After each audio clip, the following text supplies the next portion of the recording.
Muy buenas noches, tengan todos ustedes, como siempre, como cada día desde hace 8 semanas. Muy agradecido por conectarse, transmitiendo totalmente en vivo a través de la plataforma Zoom y también a través de Facebook. Yo soy Médico 17, a quien agradezco, como siempre, por facilitarnos su plataforma y su Facebook para poder llegar así a más profesionales de la salud. Les recuerdo, durante todos estos días y especialmente el día de ayer, muchos de ustedes me han preguntado sobre dónde ver, cómo poder acceder a las pláticas que se han dado hasta el día de hoy. Bueno, les comento que con mucho gusto pueden entrar al Facebook de Medical Legal Center y de Yo Soy Médico 17. Asimismo, a partir de ya podrán verlo también en el YouTube de Medical Legal Center. Es un canal especialmente donde se están acomodando todas las pláticas cronológicamente para más fácil puedan tener acceso a estas. Les recuerdo también que Susana Hernández, aquella profesora, y Bernadette Casillas que nos ayudaron con el tema del estrés a los profesionales de la salud, nos han ayudado con algunas cápsulas, con consejos, tips, y bueno, estos están disponibles en el Facebook de Medical Legal Center y con mucho gusto pueden contactarlas directamente también. Les recuerdo también, aquellos que tengan alguna duda adicional para nuestros profesores, pueden hacer las consultas a través del correo atención.mlc@gmail.com. Importante que la atención va sin acento. Hay quienes me han dicho que no no les aparece la página, que les aparece como no válido, porque lo escriben con acento. Importante que se escriba sin acento. Es atención.mlc@gmail.com. Del programa ya estamos prácticamente armando el de las siguientes semanas. Novedades increíbles que estoy seguro que les van a gustar. El día de mañana, les recuerdo, tenemos el foro de agrupaciones médicas, que cómo enfrentan las agrupaciones médicas o cómo van a enfrentar los nuevos retos que tenemos, congresos, afiliaciones, educación médica, etcétera. Lo veremos aquí. Tenemos 4 invitados, presidentes de agrupaciones médicas nacionales. Y bueno, tenemos el jueves al doctor Carrillo con neurobioética para especialidades médicas, y el viernes a una abogada que es doctora en Derecho y que nos va a hablar, es la coordinadora del doctorado en Derechos Humanos de la Universidad de Guadalajara. Les recuerdo nuestras redes sociales, Medical Legal Center, y en Facebook, Instagram y Twitter. Además, les voy a pedir que todas las preguntas me ayuden a canalizarlas a través del botón de preguntas y respuestas. Muchas veces me escriben en el chat, y en el chat, qué bueno que podamos comunicarnos, pero no puedo estar al tanto de los dos. Entonces, si me ayudan, todas las preguntas y respuestas, enviarlas al botón icono de preguntas y respuestas. Antes de dar continuidad y presentarles a nuestro invitado, yo les recordaba que toda esta semana haremos no homenaje, pero sí recordaremos a todos aquellos profesionales de la salud que ejerciendo su profesión nos han hecho falta, y por tal motivo yo les pido, a partir de que se presenten, les comparto mi pantalla, 1 minuto de silencio para ellos. Ahora sí, 1 minuto de silencio.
Muchas gracias por ellos. Bueno, a continuación quiero presentarles a nuestro invitado.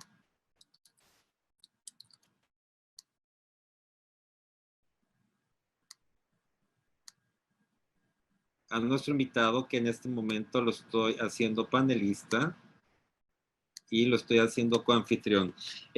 Nuestro invitado del día de hoy, por muchos conocidos en el país, nos acompaña desde la ciudad de Monterrey.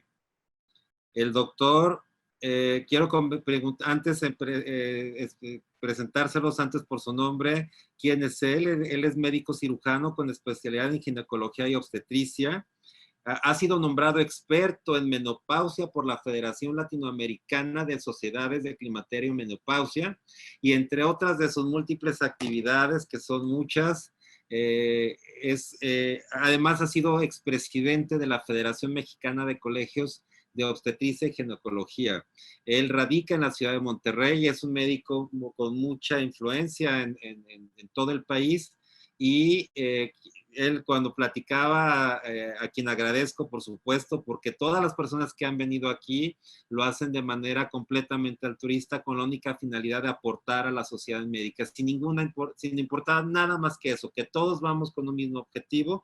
Y cuando platicaba con el doctor Juan de Dios, eligiendo los temas, etcétera, me decía, vamos a hablar lo mismo pero diferente. Y así fue como él denominó su plática, y a quien me da mucho gusto saludarlo. Doctor Juan de Dios, ¿cómo está? Buenas tardes.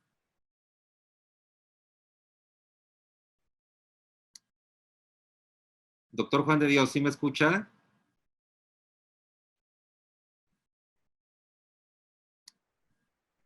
¿Ahí sí me escucha? Perfectamente. Nomás Perfecto. nos hace falta ver su cara, su presentación ya está en la pantalla.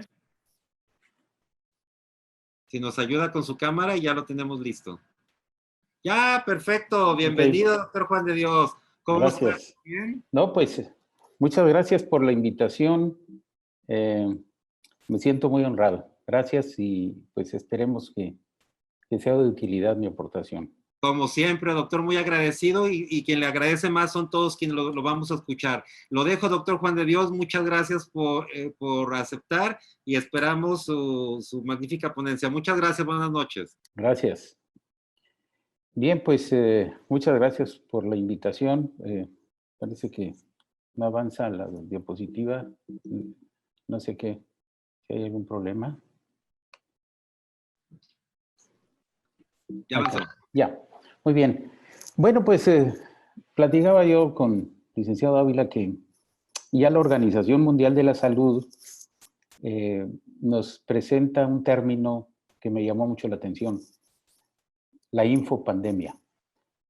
Afortunadamente yo estoy en un chat donde convivo con un número muy grande de colegas, todos ellos investigadores clínicos con mucha experiencia, y diariamente me envían la información más actualizada que existe, que se está publicando sobre los avances, la atención, la prevención, tratamientos sobre este problema que nos está afectando a todo el mundo. Y bueno, pues yo no es una conferencia en donde yo vaya a hablarles de aspectos técnico-médicos, sino más bien es un análisis histórico de lo que ha sucedido en pandemias, y en cierta forma hacer una analogía de lo que se hizo, lo que no se hizo, lo que se hizo bien, lo que se ha hecho mal, y tratar de no cometer las mismas fallas que en otras ocasiones se han cometido. Entonces, por ahí va, es hacer un análisis de lo que ha sucedido, un poquito una reflexión, y tratar de encontrar el mejor camino a seguir, enfrentarnos en este problema tan serio. Bien, pues las pandemias, pues desde el inicio el ser humano empezó a organizarse en sociedad y a crear núcleos de personas que convivían juntos en un mismo espacio territorial, y esto pues es el protagonismo que toman las enfermedades infecciosas al transmitirse de una persona a otra. Haciendo una revisión de la historia universal de la mortalidad, pues vemos que en el principio grandes áreas de territorio habitadas por pocas personas. Cuando la agricultura empieza a manifestarse, el comercio, los traslados de personas de una ciudad a otra, a organizarse en grupos sociales, pues bueno, lógicamente las enfermedades infecciosas empiezan a hacer su agosto, por decirlo así, empieza a haber una contaminación, una difusión de las enfermedades, y por eso alguien llegó a decir que las ciudades pudieran representar los cementerios de la humanidad. Indudablemente que ha habido muchas epidemias y pandemias a través de la historia, pero yo me voy a referir a revisar un poco, analizar un poco dos de ellas que son consideradas las más trascendentes y de mayor magnitud. La peste negra, también conocida como muerte negra o peste bubónica, y la influencia española. La primera de ellas en los siglos XIII y la influencia española en el siglo XIX, a principios del siglo XIX. La peste negra, que su mayor pico de infecciones fue entre el año 1347 y 1350, pues es considerada una de las más devastadoras en la historia de la humanidad. Principalmente afectó en las áreas de Euroasia y una gran mortalidad. Exactamente se desconoce las cifras exactas de mortalidad, pero se estima que en Europa murieron más de 25 millones, 60 millones en Asia y en África 40 millones. En algunas ciudades el porcentaje de mortalidad llegó a ser del 60% del total de la población. Ven ustedes esta imagen terrorífica de lo que acontecía en las ciudades donde llegaba esta peste negra, también llamada muerte negra, por la gran mortalidad, y arrasaba y dejaba pues una situación bastante trágica desde el punto de vista social, económico, terrible. Esta imagen es una imagen que se encuentra en un museo en Alemania, llamada el escudo de plagas. Cuando yo la vi por primera vez así a ojo de pájaro, como se dice, me pareció ver un virus con una corona. Dije, ah, caray, ya desde entonces estaba manifestado. Pero bueno, vean ustedes el escudo de plaga representando a la vencedora, la muerte coronada. Esta es una imagen de la vestimenta que usaban los que considerábamos como médicos de la población, que eran los encargados de atender a los pacientes que sufrían esta infección. Pero básicamente eran personajes que se encargaban ya de ver qué se hacía con los muertos. Entonces llegaban vestidos de esta forma, con una varita para no acercarse mucho a los lugares donde están los pacientes infectados. Y ven ustedes esa careta con un pico de ave que, según se describe, estaba impregnada de algodón con sustancias aromáticas para tratar de soportar el olor que despedían los enfermos y cadáveres a los cuales ellos iban a vestir. Si vemos esta imagen, pues realmente imagínense ustedes la escena, un paciente muy grave, muy debilitado, y ver esa imagen, decir, tal vez se murieron del susto de ver un personaje en estas condiciones y agregado al problema de salud que estaban sufriendo. ¿Cuál fue el campo en donde se instaló esta enfermedad? Europa, donde estaba ocurriendo una guerra llamada la Guerra de 100 años, que realmente fue de más de 100 años, alrededor de 117 años, entre dos países europeos, Francia e Inglaterra, peleando territorios. Territorios que en un tiempo Inglaterra cedió a Francia y que Francia los aceptó, y total, con los cambios de monarquías, después Inglaterra trata de recuperar sus terrenos que había cedido. Entonces, era un ambiente de pleitos feudales, traiciones políticas, intereses comerciales, en un terreno en donde reinaba la pobreza, la enfermedad y la injusticia. Nos relatan que en esta guerra las batallas se alternaban en las victorias. Algunas victorias ganaba Inglaterra, otros enfrentamientos Francia, y así estuvieron todos estos años peleando algo que finalmente en la historia nos relatan que ganó Francia. Pero si analizamos qué ganó, pues no ganó nada, porque las condiciones al final de esta guerra quedaron exactamente igual como el inicio de la contienda. ¿Quién ganó? Pues ganó la peste, porque es quien provocó más muertes en este enfrentamiento.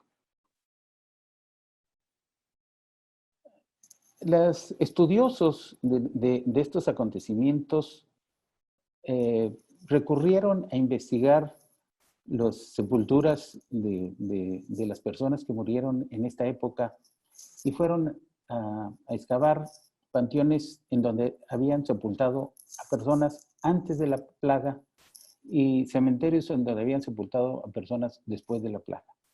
Vean ustedes aquí las dos barras bien identificadas, pre-plaga y post-plaga. Las personas que murieron antes de la plaga eran personas jóvenes, menores de 50 años, menores de 40 años principalmente. Después de la plaga, los cementerios estaban llenos de personas adultas mayores. Entonces alguien dijo, esta peste se vino como una peste que provocaba una muerte selectiva, específicamente más para personas adultas mayores. ¿Qué fue lo que causó la peste? Cuando hay acontecimientos así tenebrosos, en donde se afecta a muchas personas, mucha economía, muchos intereses, pues siempre la primera reacción es buscar un culpable.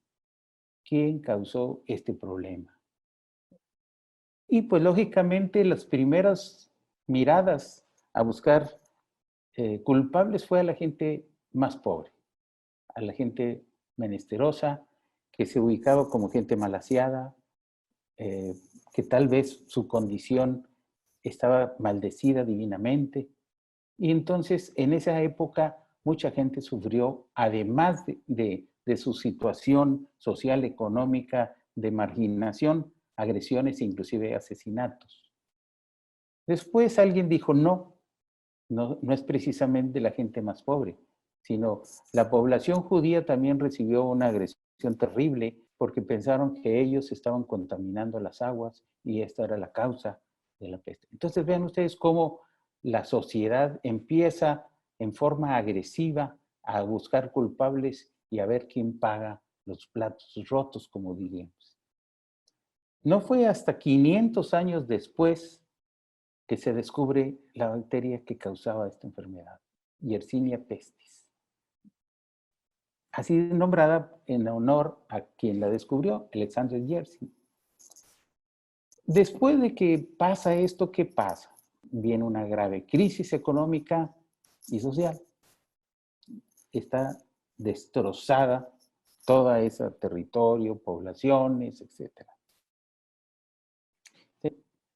Fíjense ustedes que empieza a tratar de descifrar de dónde llegó la enfermedad.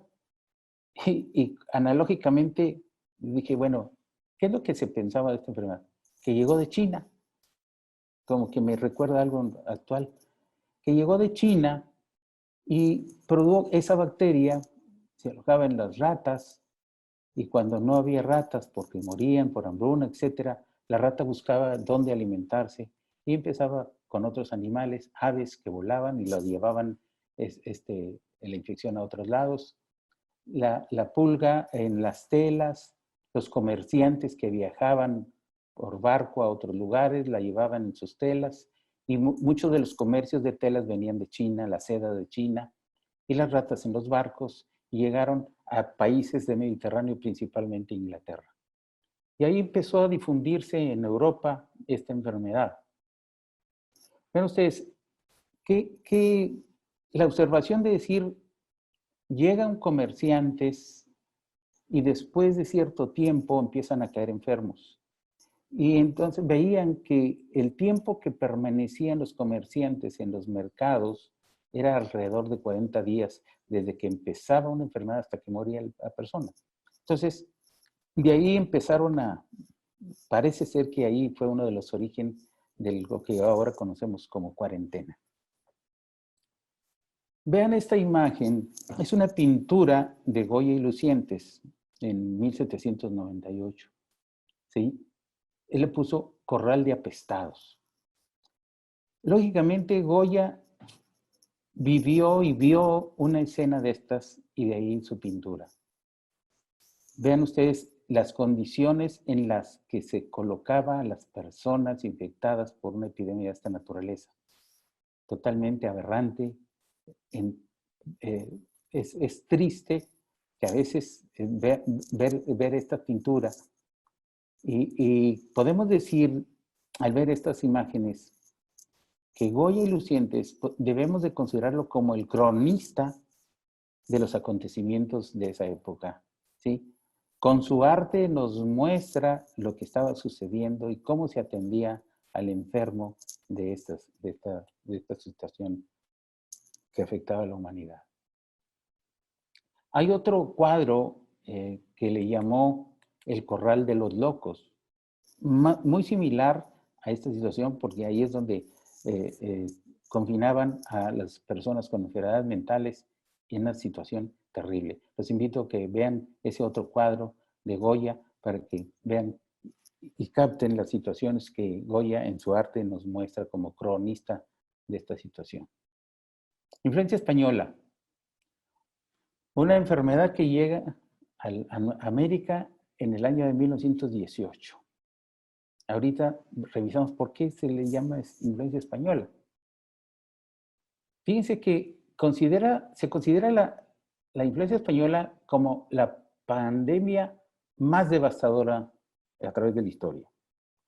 Porque si bien no fueron tantos como la peste, en un año murieron más que en 4 años la peste en Europa. 1/3 de la población mundial se infectó y se estima una muerte de 50 millones de enfermos. ¿Cuál fue la otra situación que rodeó la influencia española? La Primera Guerra Mundial. Así como la peste, la guerra de 100 años, ahora nos enfrentamos, la humanidad, a la Primera Guerra Mundial. Y luego se revierte, primero que la peste vino de China y ahora la influencia que se llama española se generó en Estados Unidos. Se menciona por ahí todos los estudios, los artículos que inició en los campos militares antes de enviar las tropas a Europa en la Primera Guerra Mundial. El primer caso fue en un fuerte en Kansas y ahí se diseminó en gran parte de la población militar. Inclusive Wilson, que era el presidente en ese entonces, sugiere al general encargado de las tropas de no enviar los soldados a la guerra, ya que pues estaban enfermos de gripa, una gripa pues un poco fuerte, pero que ya había pasado mucho. Y el general le dice que no, porque pues cómo van a impedir, si iban a haber débiles en esto. Y los envían, y muchos de los soldados enviados a la guerra murieron en el trayecto, en los barcos. Y en Inglaterra hay un cementerio dedicado a todos los soldados norteamericanos que murieron antes de entrar en combate por la influencia española. En Estados Unidos, la influencia española se presentó en 3 oleadas, una en la primavera de 1918, otra en septiembre y otra en enero del siguiente año. Fíjense, la más desastrosa fue la segunda.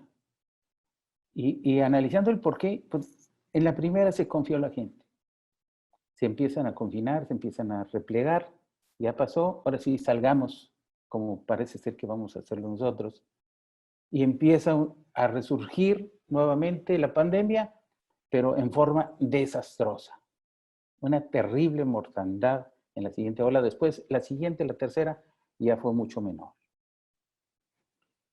Empezaron a prohibir que se escupiera. Cuida tu estornudo, cuida tu tos, pero no escupas, porque si no, vas a ser multado. Ven ustedes los pabellones con los servicios sanitarios de hospitales fueron colapsados, saturados, no había más, no había espacio para atender, como está sucediendo ahora en nuestra actualidad con el coronavirus. Son imágenes terribles. Ven ustedes las oleadas que les mencionaba hace un momento, pero que fueron en todas las ciudades, inclusive en otras ciudades, en Londres, en Berlín, en París, como empieza una oleada, se baja la guardia y la segunda es terrible. ¿Por qué se le llamó gripe española? Iniciada la Primera Guerra Mundial, España fue un país que se mantuvo neutral.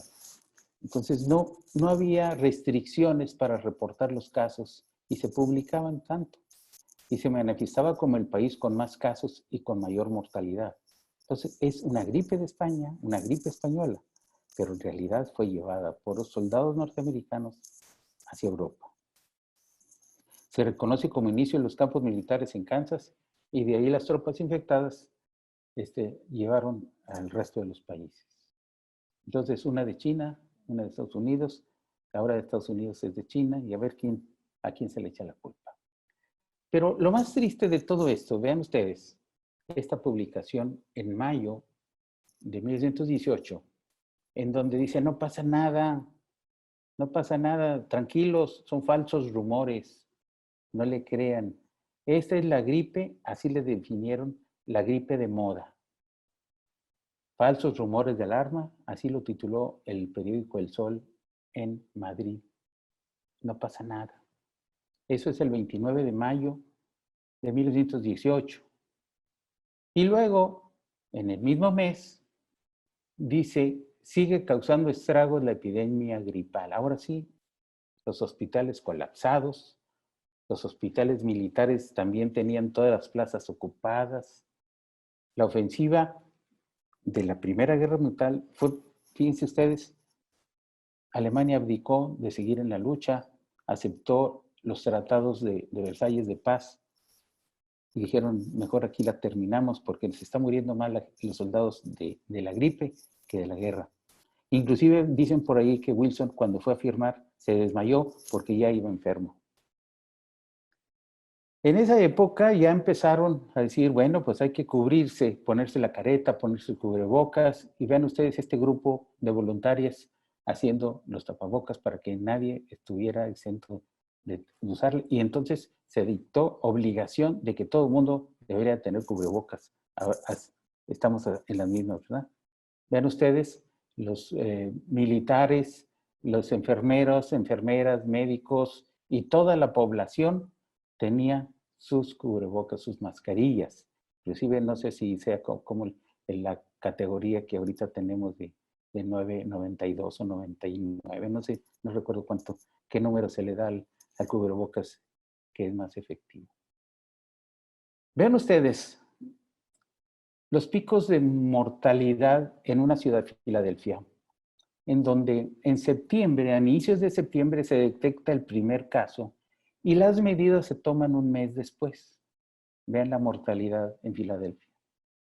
En San Luis empieza un primer caso y al siguiente día empiezan las medidas y cómo la mortalidad baja.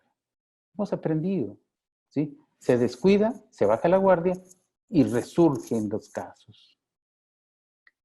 Llega la gripe española a México, en un país, nuestro país, destrozado por la revolución, conflictos políticos, sociales, económicos. Carranza es asesinado por sus guardaespaldas y ya era el cuarto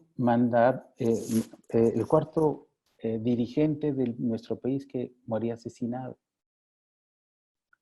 10 años de revolución, inestabilidad, enfrentamientos, penurias, pobreza, escasez y carestía de lo más básico de nutrición y depresión. Pues, ¿qué esperamos? El mejor caldito de cultivo para las infecciones. El lema de la revolución fue justicia, tierra, libertad. Y terminamos con sufragio efectivo y no reelección. Está bien. Pero después de la Constitución, después de Carranza, seguimos con 25 años de militarismo. O sea, lo que fue la revolución para derrocar a Porfirio Díaz militar, pues 10 años de destrozos y volvimos 25 años más de militarismo. Bueno, cultivo de infecciones. Esta gripe española llegó a México por la frontera norte. Los países más afectados fueron Tamaulipas, Nuevo León, nuestro estado, Coahuila, los estados del norte, frontera norte, y también por los puertos del Golfo de México.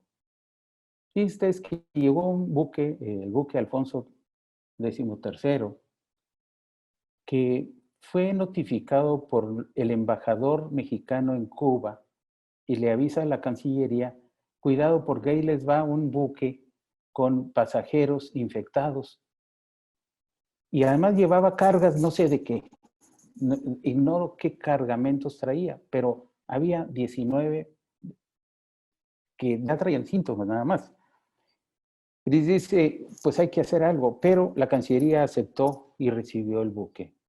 Y lo que se hizo es dejarlos en cuarentena, pero la carga y alguien que la cargara, pues siguió hasta Puebla, Tlaxcala y México, y nos llegó la influencia por el norte y por el Golfo. Entonces, pues fue terrible las dos cosas. Fíjense, esta publicación de la llegada del buque fue el 6 de octubre. 6 de octubre, ¿sí? Aquí está, 6 de octubre. Y el 12, 6 días después, dice, ya pasan 1000 los casos de influenza española que se registran en la capital del país. Y luego dicen por aquí, solamente se tiene noticia de 2 defunciones. Pero fíjense lo que dice de Nuevo León. 20,000 atacados en Nuevo León. O sea, en México 2 muertes y en Nuevo León 20,000 afectados. ¿Será cierto? No sé. Los maestros amenazaban con declararse en huelga. Fíjense toda la problemática. Y luego sale una noticia en el Universal, está cediendo la influencia española, pero en San Pedro de las Colonias son 100 defunciones diarias.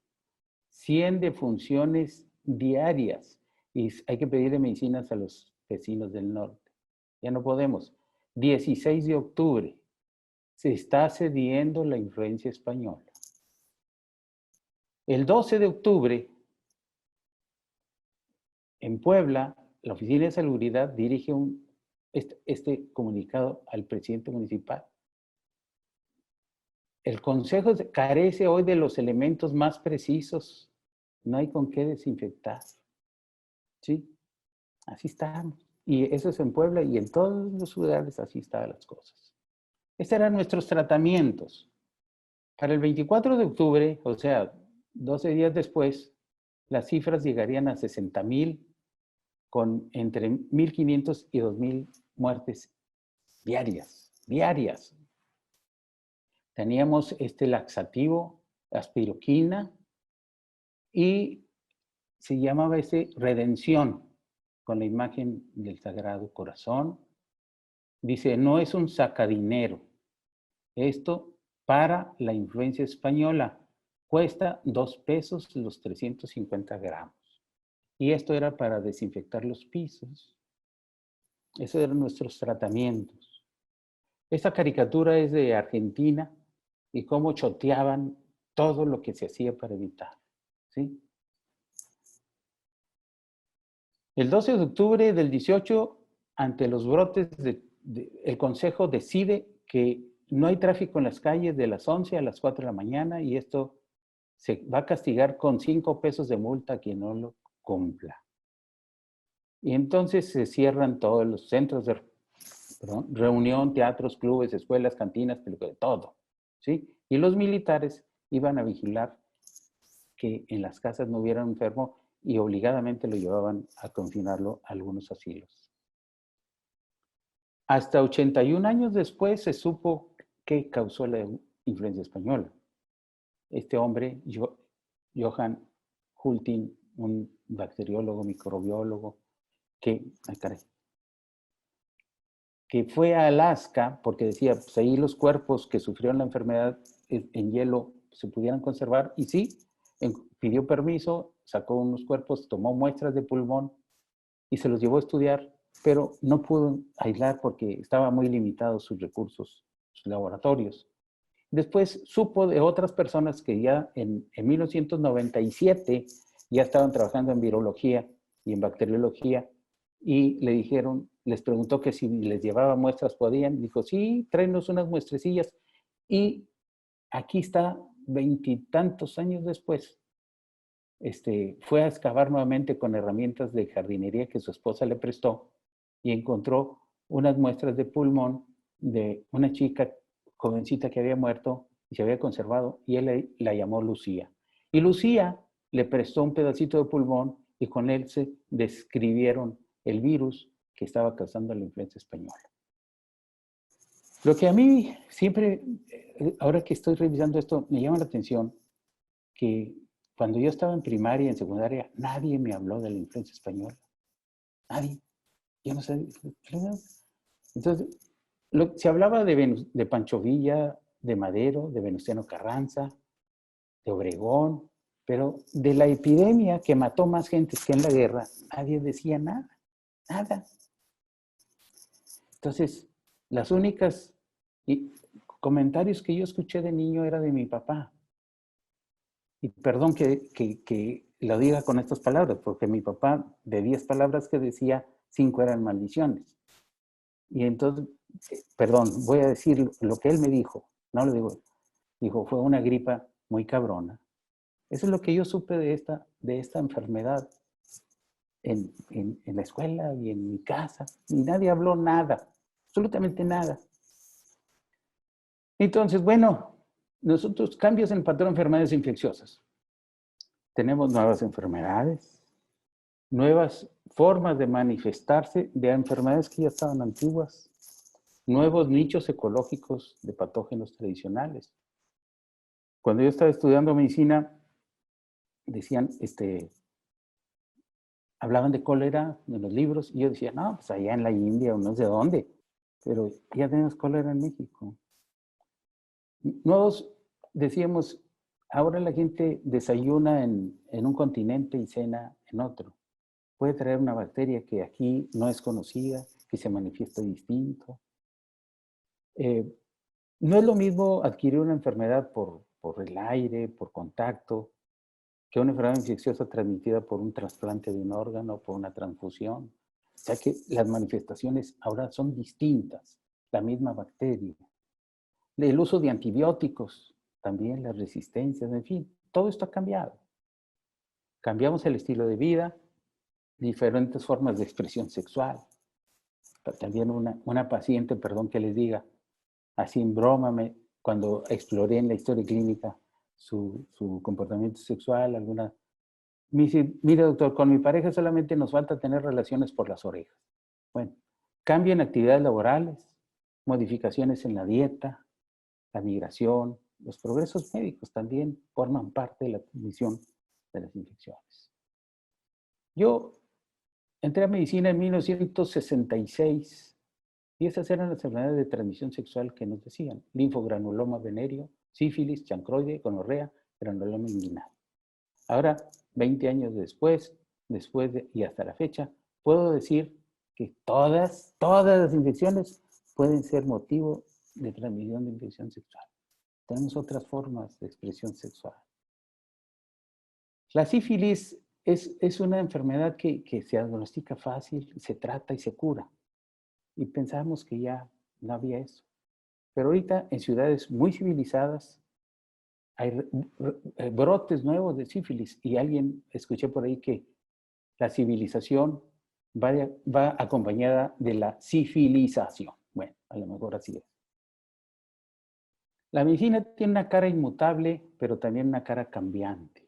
Tenemos que aprender el significado de la primera y apreciar la segunda para poder aprender.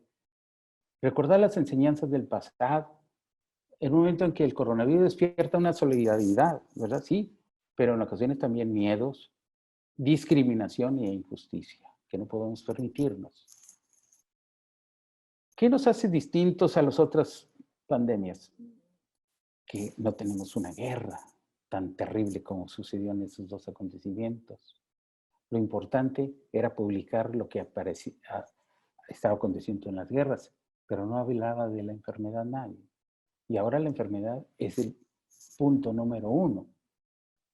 La comunicación que tenemos ahora es inmediata. Hay adelantos científicos, conocemos el origen, las características. En muchas enfermedades tenemos vacunas, mejores condiciones de vida. Pero, sin embargo, creo que estamos cometiendo algunas similitudes con otras. No quisiera mencionarlas, se las dejo de tarea.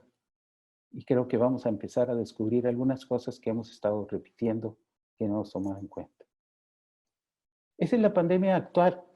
Perdón, en México, estas cifras las tomé del día de ayer. Ya se aumentaron. Esto ya va en más de 50,000 y las muertes creo que están en 500, 5,300 por ahí. Han aumentado unas 200, 300 más muertes y hemos superado los 50,000 casos de infectados. Vamos para arriba. ¿Cuál es el mejor enfoque para prevenir y tratar esta enfermedad? Sería la pregunta. ¿Cómo afecta el temor en los cálculos de riesgo-beneficio? Porque el miedo a lo desconocido infecta rápidamente nuestra mente. No olvidar que otras enfermedades siguen su curso. No van a decir, no, los cánceres, los infartos, no, yo me detengo mientras curan ustedes eso, no. Valorar el impacto económico y sus consecuencias. Medidas de confinamiento y restricciones, pues tenemos que hacerlos con elementos legales, pero tienen que ser novedosos y más creativos, ¿sí? Y con un enfoque de apoyo, de servicio, de ayuda y no de restricción. Pues si no, la gente no capta cuál es el verdadero sentido de esto. Les muestro esta gráfica que apareció hace 2 días, 3 días en el New England Journal. Son los reportes de los servicios de urgencias de un hospital en California. La línea punteada son el número de pacientes que acuden a los servicios de urgencias en el año 2019. Y todas estas barras de color celeste son el número de casos que acuden a urgencias. Después del primer caso, vean cómo bajó los servicios, la asistencia a servicios de urgencias. Y los encargados de servicios dijeron, qué bueno, porque, qué bueno porque vamos a tener más lugar y más personal para atender a los casos de COVID. Pero después les alarmó porque seguía bajando. Y empezaron a recibir solicitudes de atenciones domiciliarias. Y vean ustedes que hubo un 45% más de muertes por infarto en su domicilio. Y de esos 45%, ninguno estaba infectado por COVID-19. Entonces, las enfermedades siguen su curso. Entonces, estamos enfrentados también a otro problema que no podemos cerrar los ojos. ¿Qué puedo opinar, sin que esto sea lo ideal, pero es un llamado a reflexionar y aportar algo que podamos hacer todos? Los líderes de salud son reconocidos como las personas ideales para ese puesto porque son gente que todos conocemos, que tienen una trayectoria extraordinaria como profesionales, dedicados, investigadores, docentes, que forman parte del staff de profesores en universidades de mucho prestigio. Y siempre cuando se nombra, decimos, esta persona pues tiene todo para ser el mejor coordinador de los servicios de salud. Pero lógicamente no pueden solos ante un problema tan grave como este, que podemos decir que es el dragón de 7 cabezas. Le cortas una cabeza y le salen 3 más. Entonces requiere colaboración de todos. Entonces, yo siempre he comentado que el único profesional que realmente hace un verdadero servicio social son los profesionales de la salud. Médicos, enfermeras, odontólogos, psicólogos, trabajadores sociales. O sea, el personal de salud se va 1 año a servicio social y lo realiza plenamente. Y luego, quienes tenemos la fortuna de hacer un posgrado, seguimos haciendo un servicio social antes de terminar nuestro posgrado. ¿Por qué no lo hacen todas las profesiones? Tenemos un ejército de pasantes que están ahorita en su casa, esperando que les digan que ya puede salir. Cuando pudieran ser utilizados, invitados a colaborar en hacer proyectos de educación hacia toda la comunidad que está recluida en casa. que está viendo televisión, que está jugando juegos de mesa, que está perdiendo el tiempo, cuando pudiésemos llevarles algo más productivo, algo que no suceda como nos sucedió a mi generación, que nadie nos habló de la prevención de enfermedades infecciosas. Ojalá podamos llevar mensajes en el mismo número en donde que sea similar a la promoción de colchones, de sartenes que no se adhieren nada y de líquidos para hacer crecer el pelo. ¡Impresionante! O sea, a lo mejor yo ya lo necesito, pero debemos de hacer algo mientras sale a la calle, se termina el confinamiento. O sea, los niños están esperando ávidos y que están con sus papás para llevarles algo un poquito más productivo, más educativo, porque van a salir y a la semana se les olvidó que existe una pandemia. No es tan importante ahorita cumplir con los contenidos educativos. Que no nos pasa, por ejemplo, a mí, recuerdo, en primaria, no sé cuánto tiempo se llevó la maestra conmigo y con todos mis amigos, colegas, compañeros, para aprender la raíz cuadrada y la raíz cúbica, primaria.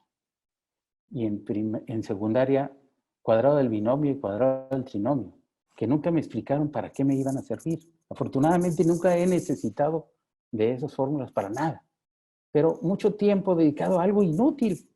Pero ahorita, no digo que no sea útil, pero algo es más importante ahorita, que enfoquemos nuestros esfuerzos a la educación orientada en prevención y que sea comprendida en su totalidad.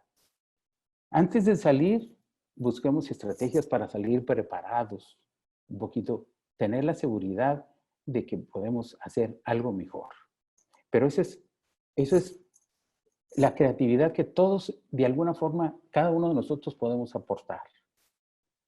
Entonces, está la tarea, no es de una persona. Creo que no es empezar a cometer el mismo error de pleitos políticos, de no aceptar una propuesta que puede ser buena porque no es de mi grupo.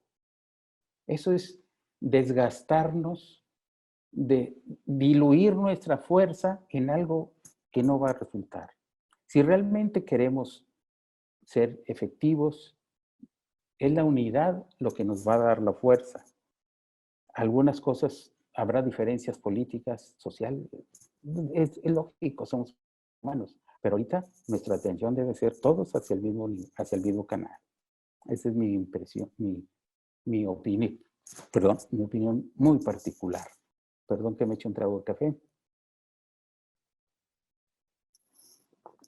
Y bueno, pues, yo termino con estas frases que no conozco el autor, parece que es anónimo.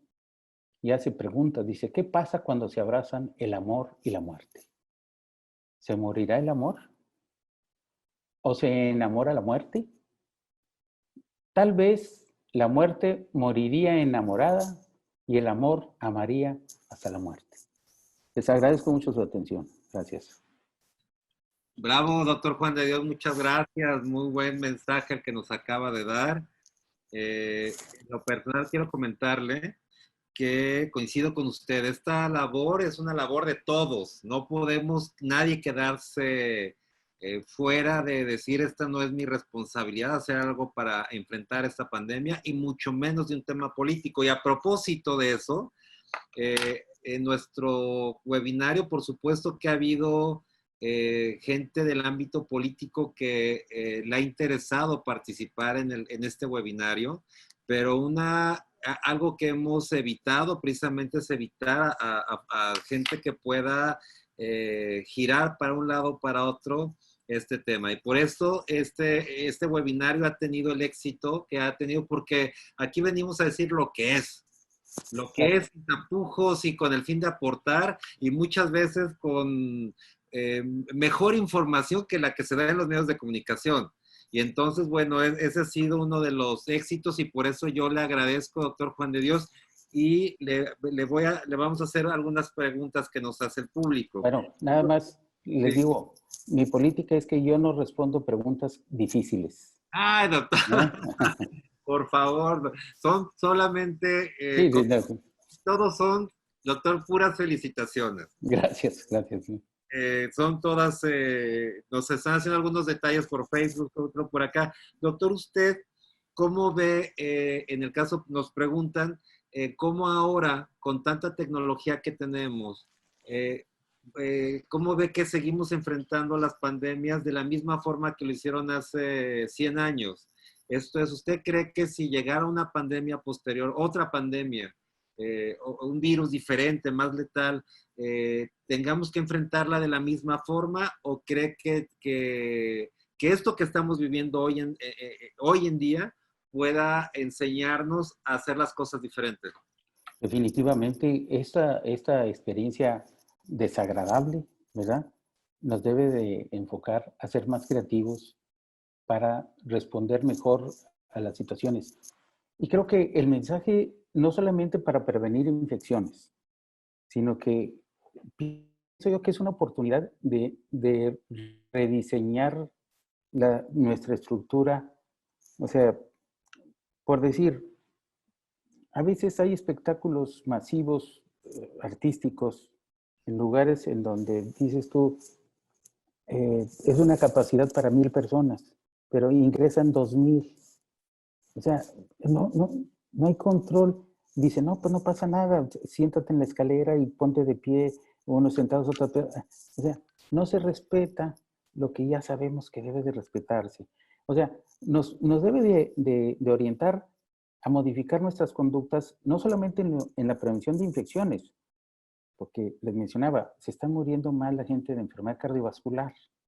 Entonces, tenemos obesidades, o sea, tenemos que analizar qué es lo que estamos sufriendo, qué es lo que estamos padeciendo para enfocar un poquito. Y creo que la educación es la base en la gente niña, en los niños.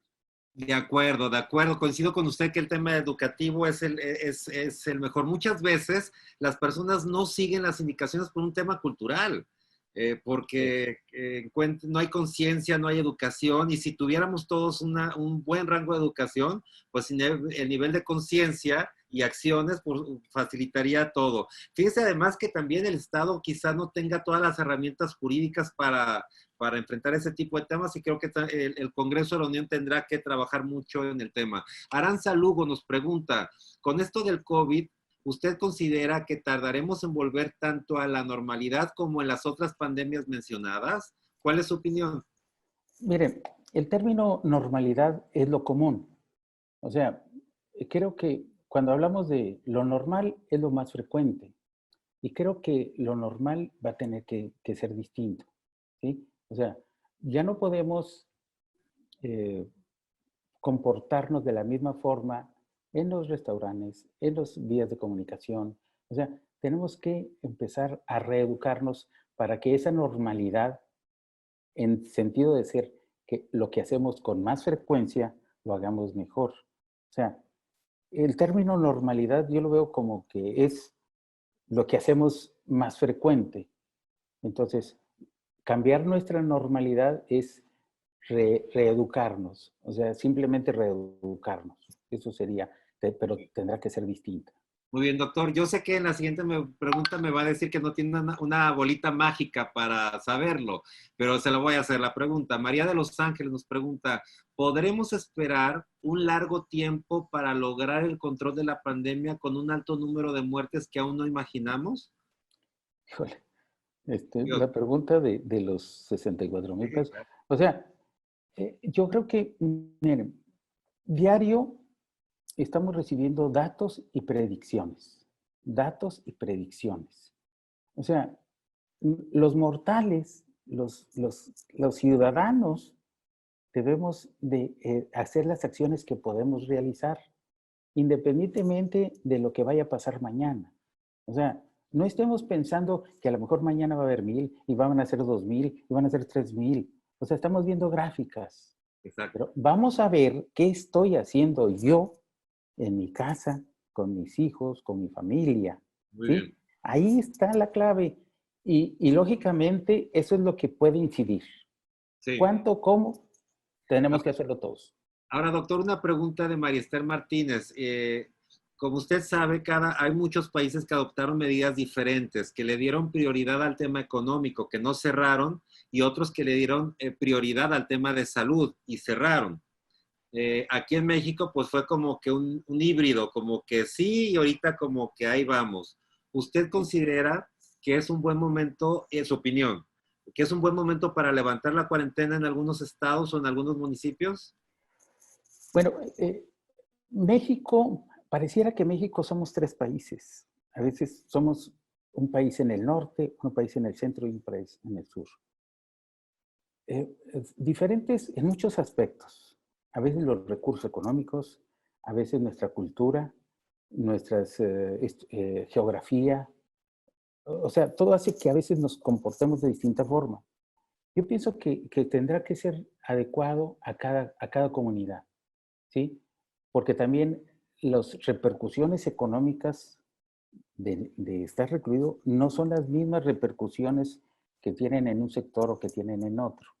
Por eso yo decía, antes de salir, antes de volver a la normalidad, entre comillas, tenemos que tener una estrategia bien definida, ¿sí? No podemos decir, mañana ahora sí ya, pasado, no. O sea, no es cuestión de tiempos, no, No. es cuestión de decir, ya estamos listos, preparados, educados para decir, podemos hacer esto, podemos hacer lo otro. Ahora, el que algunas comunidades lo hagan, también no es decir, tú sí, no, tú sí, pero de esta forma, en estos niveles. O sea, pero eso requiere una evaluación. Entonces, no podemos decirlo ahora sí, mañana o pasado, no. Vamos a decirlo cuando la gente esté consciente, todos, de que vamos a ir en una acción distinta. Ahorita estamos activos en casa, vayamos a ser activos afuera, pero dentro de lo que se puede hacer y lo que debemos hacer dentro de nuestras posibilidades. Muy bien, voy a irme más rápido porque hay muchas más preguntas. El Sí. doctor Daniel Nambos nos pregunta, doctor, buenas noches, lo felicita. ¿Qué cree que podemos aprender de las pandemias del pasado y aplicarlas en la actualidad? Y esta la junto con la pregunta de Mainero. Nos dice, según la historia, usted se ha demostrado una segunda curva, como nos lo presentaba, ¿usted cree que ahora también se presenta una segunda curva? Puede puede ser, sobre todo si la decisión no es bien evaluada. O sea, si salimos así nada más, como comúnmente así como el borras, ahora sí ya vamos a salir y no hemos evaluado a qué salimos y cómo lo vamos a hacer también. Inclusive, dentro de la misma ciudad hay actividades, por ejemplo, que la gente vive de eso específicamente. Y habrá gente que dice, yo puedo no hacer esto y no pasa nada. Entonces, ¿qué tipo de actividad puedes realizar y cómo? Entonces, tiene que haber muchas facetas, ¿sí? Y si no los cuidamos cada faceta, sí podemos tener una segunda oleada y puede ser más riesgosa. Exacto.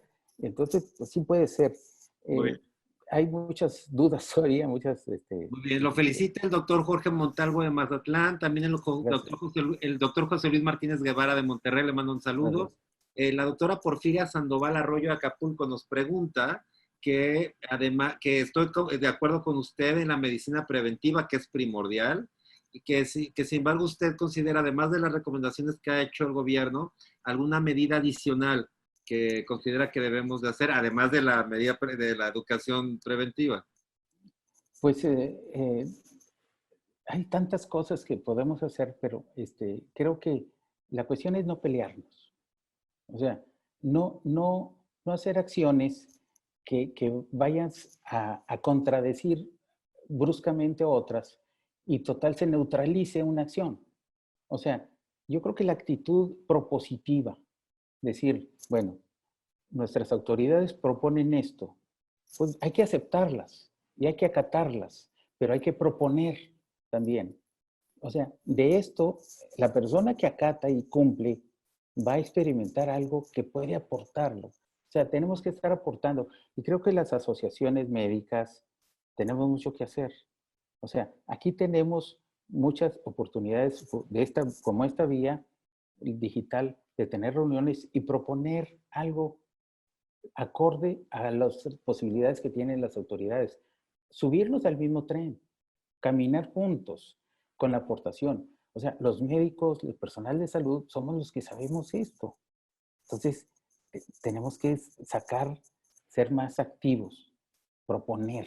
Muy bien. Y tal vez algunas cosas puedan funcionar, otras no, pero que se sienta que estamos interesados. Pues en lugar de dividir, unir. Exactamente. Ted Gómez, bueno, hace referencia, nos da el antecedente de dónde sale la frase de la civilización va acompañada de la civilización. Aquí nos dicen qué películas generó. ¿Ah, sí? La doctora Susi González lo felicita, que le encantó la plática sobre fiebre española que he escuchado, le encantó los datos interesantes y cómo los adecuó. María Isabel Rivas, dice, muy bueno aprender del pasado y muy buena la idea de no tener encerrados a los pasantes internos, sino trabajando para educar a la población, quizás poniendo carteles educacionales donde vivan y tomen en cuenta sus evidencias de trabajo a la educación.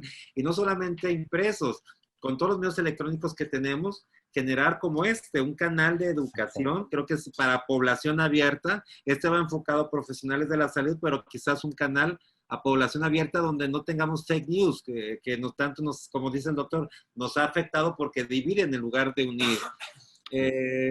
Verónica Careaga nos pregunta, he escuchado estimaciones de hasta 2 años de duración de la pandemia. ¿Serán oleadas o cuál es su opinión? Yo creo que en todas estas enfermedades llegaron para quedarse. O sea que indudablemente que va uno adaptándose como lo ha hecho a través de la historia. Por ejemplo, la gripe española en 1918 llegó y desapareció. ¿Qué pasó? No sé. La inmunidad o murió mucha gente y los que seguían llevaban cierta inmunidad. Yo creo que es el proceso de una infección pero que va a quedarse. Yo siento que se va a quedar como se ha quedado la influenza, este, que tuvimos la epidemia hace algunos años, que ahora hay que vacunarnos y hay que cuidarnos. Entonces, así como esta, pueden venir otras bacterias, pero tenemos que nosotros evitar lo que hemos descuidado. O sea, ¿por qué tenemos que andar en donde hay más público? ¿Por qué tenemos que aglomerarnos? ¿Por qué tenemos que hacer filas tan... O sea, ya se están sacando nuevos, ya para los bancos solo haces digital, ya no tienes que ir al banco. O sea, las compras de ahorita, en todo este mes en mi casa, la hemos hecho por internet, nos traen los alimentos aquí. O sea, todo eso va a ir innovando. Y como eso, pues vamos a tener que aceptar que van a llegar enfermedades nuevas o nuevos nichos o nuevas formas de manifestarse y tendremos que irnos adaptando. De acuerdo, le manda saludos el doctor Pedro González y Esteves de Tamaulipas, dice que le encantó. Jesús Mateos López de Cozumel, gracias por la reflexión histórica. A Anke Kleiner de Chiapas le mando un saludo. A Adrián Gajica, excelente presentación. Lagarde de Pachuca también lo felicita. Salvador Abel, le disfruté mucho, magnífico uso del storytelling, como solo los buenos oradores de experiencia, dice Salvador Abel Valencia. María Elizabeth Soto, excelente, felicitaciones. Ricardo Alonso Chapa, felicidades desde el doctor Ricardo Chapa. Ezequiel Torres también le manda saludos. Hidalgo, excelente exposición. Alejandro Sánchez de Zacatecas le manda un abrazo. A ver, Emma Leiva nos dice, dice, gracias por la amenidad didáctica de su expertise. Esta infección manifestará su impacto integral en los recién nacidos a fines del año en curso, principios del próximo. ¿Cuál será su principal petición a las nuevas generaciones de médicos en formación? Pero yo creo que los médicos de formación tienen que aprender del profesor. No, es una enfermedad nueva que tenemos que ir aprendiendo. Ahorita recibo como entre 10 y 15 artículos de colegas que están avisados. Estamos aprendiendo. Todavía no podemos decir, esta va a ser la conducta. Estamos en un proceso de atención. Por lo pronto, yo creo que en todas las pacientes que están durante el embarazo, habrá que investigar la presencia del virus porque hay grupos asintomáticos. Entonces, tenemos que tomar las precauciones debidas, tratar de hacer el estudio y solicitarlo para que podamos detectarlo a tiempo. Muy bien. El doctor Raúl Barnica, le mando un saludo hasta Ciudad Obregón, Sonora. Doctor Raúl, ya lo he visto conectado. Jesús Mateos, una visión clara y real de los comportamientos ahora de los seres humanos, también lo felicita. María Evia Ramírez, Delfino Alberto Heredia, excelente presentación. Desconocemos nuestra historia, por lo tanto estamos condenados a cometer los mismos errores. Y si estamos en guerra, también la guerra por el poder que tiene hundido a nuestro México. Bueno, haces comentarios. Eso lo hace el doctor Alfredo Medina Heredia. Jorge Huerta dice, el doctor Maldonado, ¿puede comentar un poco más respecto a la utilización del cuerpo de pasantes en general y dar mejor difusión a sugerencias para que las personas mejor el tiempo? Felicidades por su plática. Le faltó un chascarrillo como los que acostumbra. A ver, esa yo no me la sé, doctor. Bueno, puedo decir, lo iba a decir, pero dije, no, pero a lo mejor No, no. dígalo, estamos en Bueno, confianza, es claro. que después de escuchar los excelentes profesores que han invitado Medical Center Mega, la última, la doctora Elsa López, y todos de magnífico nivel, pues digo yo que me sentí como el general que estaba en la guerra y al ver que iba a ser derrotado, y le dice a su sargento, sargento, tráigame la capa roja para que mi enemigo no vea la sangre de las heridas que me van a provocar. Y entonces el general le dice, bueno, mi general, a mí permítame ir por mis pantalones color café. Así me siento después de escuchar a los profesores que me antecedieron. A eso, la doctora Saavedra dice, excelente plática. Le pregunta, ¿el confinamiento en que nos encontramos es benéfico? ¿Es conveniente estar en una cápsula estéril en vez de estar en contacto para que nuestro organismo cree sus propias defensas? Bueno, a veces sí hemos escuchado comentarios en donde se expresa el decir, pues tenemos que estar en contacto para poder defendernos inmunológicamente. Pero no hay no hay que ser tan tajantes. Es decir, me pongo en una esfera que no me dé nada o me expongo al fuego para crear las defensas. Esto lo estamos conociendo. Es una enfermedad nueva y por lo que he visto, por lo que hemos visto, mata, ¿sí? Entonces, cuidado. Cuidado con tomar así al 100% esos videos donde dicen no pasa nada. Como ya vimos algunas publicaciones de principios de siglo, no pasa nada, pues sí pasa.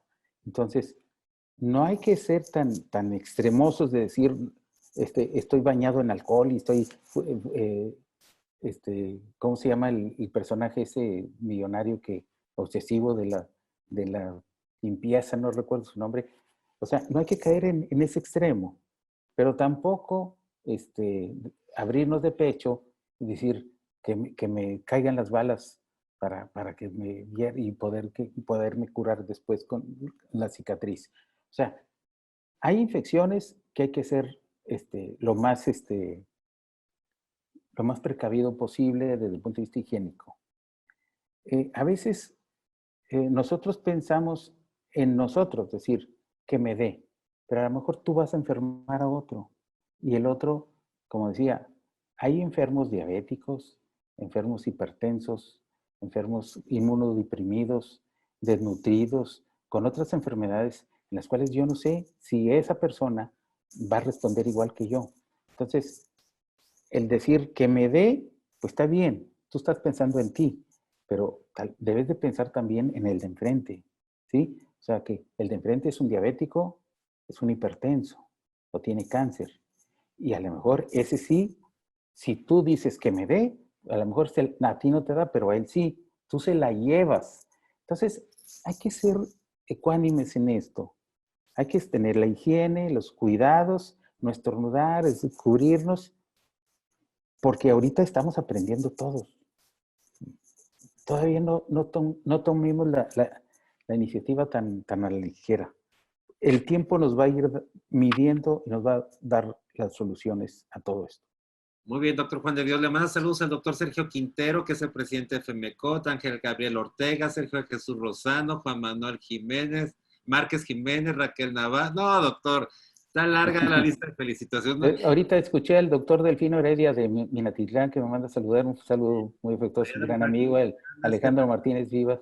también, pues Esteban muchas Sánchez, gentes que he estado escuchando, gracias. Gerardo Elizondo, Isaura de Gracias. Gollado, María de los Jerry, Miranda, Cecilia Ramos, Rafael Solano, Sergio Pérez Lozada, F. Vázquez, Alan Barquel, Víctor Hugo Oroz. No, no, doctor. Está larga, Lenny, no, está larga. Y muchas bueno, gracias. Roberto Luna, mercado completamente de acuerdo. Los profesionales de la salud de todas las especialidades debemos unirnos a las directrices marcadas por un Estado, no tratar de dividir, sino sumar. Y con esa me quedo, doctor Juan de Dios. En primer lugar, sí, agradezco y reitero que todos los profesores aquí invitados vienen de manera completamente altruista a aportar su conocimiento, a poder compartir sus experiencias. Traemos siempre expertos, agradecido. Y con eso nos quedamos, de que Gracias. aquí tenemos que aportar, no dividir. Y pareciera que cada quien lleva agua a su molino, le pegan a uno, le pegan al otro, si se equivocó, si dijo la A por la B. Bueno, es la noticia a todos, cuando realmente la única manera de salir de este tema es estando todos juntos, aportando, jalando todos para el mismo lado. Y de eso se trata este webinario, que aportemos. Y yo quiero felicitarlo, doctor Juan de Dios, por todo, por la valentía de estar aquí con nosotros, por compartirlo. De verdad habla muy bien de todo lo que usted representa. Y bueno, ya vi de todas las personas que lo conocen a nivel nacional, ¿eh? Está por todos lados. Gracias. Doctor Juan de Dios, ¿algún mensaje más que quiera dar? Pues no, pues simplemente agradecerles a Medical Legal Center la oportunidad, la invitación, licenciado Dávila. Agradecer a todas las personas que estuvieron al pendiente de esta plática. Un saludo afectuoso a todos los amigos y a los que no son también. Y pues el mensaje es de unidos venceremos y esto no nos debe de derrotar.